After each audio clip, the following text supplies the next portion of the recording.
It's called The Mystery of the wolves. That's in that album, but it's Yes. also, there's a little thing in the book. Here's the thing. You know, in the Bible, God is called the shepherd. He's the shepherd of Israel. Messiah is the good shepherd. He's the shepherd. Yes. Israel is called the flock of God. Now, in Messiah, we who are born again are also God's flock, obviously. But the first flock was Israel. He says, "This is my flock." You know, now, actually, in the book of Mysteries, where it is that they're watching, the teacher and the disciple are, it's getting dark, and they're watching a shepherd in the desert with a flock. And as he goes off, they see a wolf trailing the flock. So that brings up the mystery of the wolf. Now, the wolf is the enemy of the flock. The wolf is the enemy of the shepherd. Who is the wolf? What's the wolf speaking of? It's speaking of Satan. He's ravenous. He's deceptive. He wants to destroy every work of God if he could. And what does a wolf do? A wolf. The strategy is, first they try to hem the flock in. They try to herd the flock and get it into a place where they can't get out, where they're trapped. They panic. They sow confusion. That's what they do. They actually sow confusion. But also they will try to separate the weak. Anything that's weak, they'll go for. They'll separate the weak. If any sheep that is away from the flock, they'll try to. If you're away from the flock, they'll try to go for it. They'll try to separate the young from the mother, the old or the lame or the weak. That's what they try to separate it, and they try to strike it. Well, the Bible says that Messiah, it's a prophecy. If the shepherd is struck down, the sheep will be scattered. So here, what happens if a shepherd is struck down? Right. The sheep will wander off. They'll be vulnerable to the wolf, to the predators. 2,000 years ago, Messiah, who is the shepherd, who is the true shepherd, struck down. The sheep of Israel were separated from their shepherd. Mm-hmm. What happened? So think about how you want to talk about proof of Messiah. What happened? They're vulnerable. They're attacked by the wolves. Even in fact, in Ezekiel, God says, "My flock wandered the earth, and all the beasts of the field attacked them and devoured them until I came for them myself." Now here's the thing. It's how real the Bible is, how real God is, how real the enemy is, how real this thing is. Who were the greatest predators of the Jewish people in history? The Nazis were. Right. The greatest. I mean, yes. the most terrible, to attack the flock. The Nazis attacked the flock. Mm-hmm. I looked into this. This is since we were last here. Fascinating thing.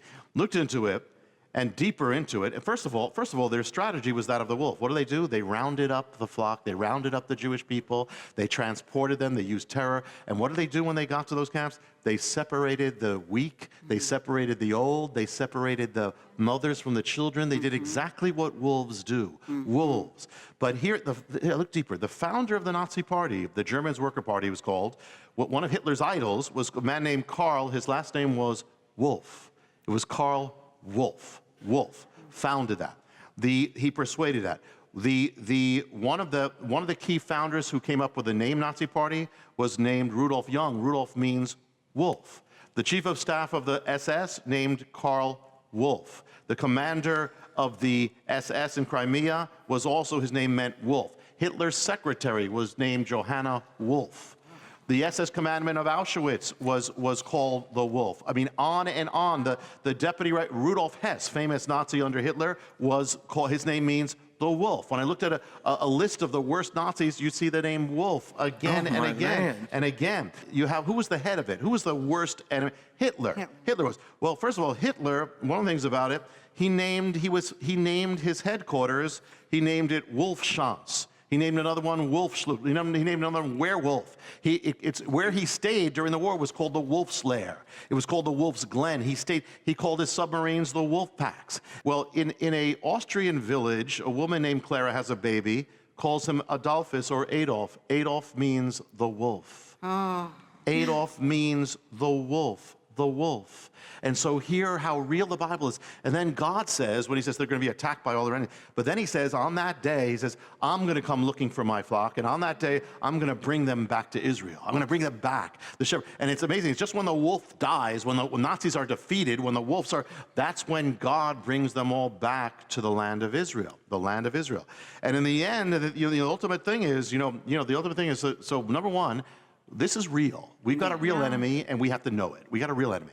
Number two, though, with all that, in the end, God, the shepherd, wins. In the end, there's not a wolf on the throne. There's the lamb on the throne. I mean, that's crazy. Yeah. The lamb's on the throne. In the end, he wins. In the end, still, with all that, all the wolves are going to be defeated. The wolf is going to be defeated. But Israel is alive today because the shepherd of Israel lives. Because Messiah is still there. He's the one who gathered them. But not just the Father, the Son has gathered them back to his womb. So be encouraged too, because if you fight, you're going to prevail. You're going to prevail. Amen. So, And you actually have this in your book on page 252. Yes. The mystery of the wolf. And you say the mission for that day that the teacher is teaching the disciple. The mission is this. Today, stay as far away from temptation as you can and as close to the Lord, far from the wolf and near to the shepherd. what is the greatest safety in God is stay close to the shepherd.